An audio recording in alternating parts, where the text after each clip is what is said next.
ঠাকুর মশাই তো একটাই সময় দিয়েছিল আমাদের, তার আগেই আমাদের সব কিছু গুছিয়ে পুজো কমপ্লিট হয়ে গেছিলো, আমরা ঘরেই বসেছিলাম।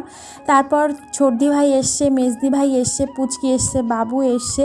তো মামুনি আগেই দিদিভাইদের বলেছিল ফোন করে যে তোরা এসে খিচুড়ি আর পাঁচমেশালি সবজি করা হবে, সেই দিকটা দেখবি। তো এখানে এসে দিদিভাইরা সবজি কাটছিল, পাঁচমেশালি সবজি করবে সেই জন্য আর খিচুড়ির জন্য। তারপর আমরা সবাই ঘরে বসে আর কি একটু গল্প করছিলাম, রেস্ট করছিলাম। তারপর কিছুক্ষণ পরেই ঠাকুরমশাই এসে পুজোয় বসে পড়েছেন।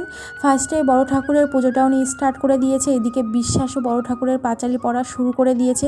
প্রতি বছর আমার বিয়ের পর থেকে প্রতি বছরই আমি দেখছি বিশ্বাসই আর কি পাঁচালি পড়ে, আমার বিয়ের আগের থেকেই ওই পরে পুজো করা হয়। তো এখানে দেখো আমরা সবাই অঞ্জলি দিতে বসে পড়েছি।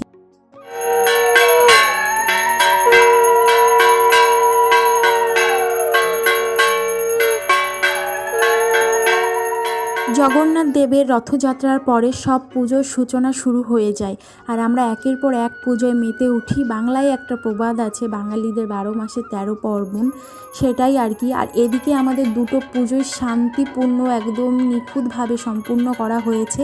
আর ঠাকুরমশাই এদিকে ঘরটাকে নেড়ে ঠাকুরকে বিদায়, আমরা যেটাকে বলে থাকি বিসর্জন, সেটাই আর কি করলেন।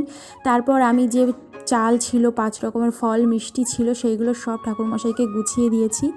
এই পুজোর একটা নিয়ম আছে, পুজো সম্পূর্ণ না হলে বাড়িতে আগুন জ্বালানো যায় না। তো পুজো সম্পূর্ণ হওয়ার পরে ওদিকে দিদিভাইরা খিচুড়ি আর পাঁচমিশালির সবজি রান্না করা স্টার্ট করে দিয়েছে।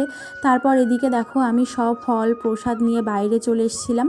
এসে আমি ফার্স্টেই আলাচালের ভোগটা মেখে নিয়েছিলাম, আর এদিকে আমি চিনি প্রসাদটাও মেখে নিচ্ছিলাম। আর ফল ওদিকে ছোটো ঠাম্মা সবাইকে আলাচালের ভোগ আর ফল দিচ্ছিল, আর এদিকে আমি চিনি প্রসাদটা মেখে নিচ্ছিলাম। আমার বিয়ের পর থেকে আমি পুজোর দিকটা দেখি আর মামনি অন্য সাইডটা দেখে। তো এখানে দেখো সবাইকে প্রসাদ দেওয়ার পরে বাড়ির সবাই প্রসাদ নিয়ে বসে পড়েছিলাম খেতে। তারপর সন্ধ্যার পরে সবাই মিলে একসঙ্গে এরকম জমিয়ে আড্ডা মেরে খাওয়ার মজা আনন্দটাই অন্যরকম। আমরা সারা বছরটা ওয়েট করে থাকি এই মুহূর্তটার জন্য। আর এদিকে খিচুড়ি প্রসাদ নিয়ে আমরা সবাই বসে পড়েছিলাম খেতে।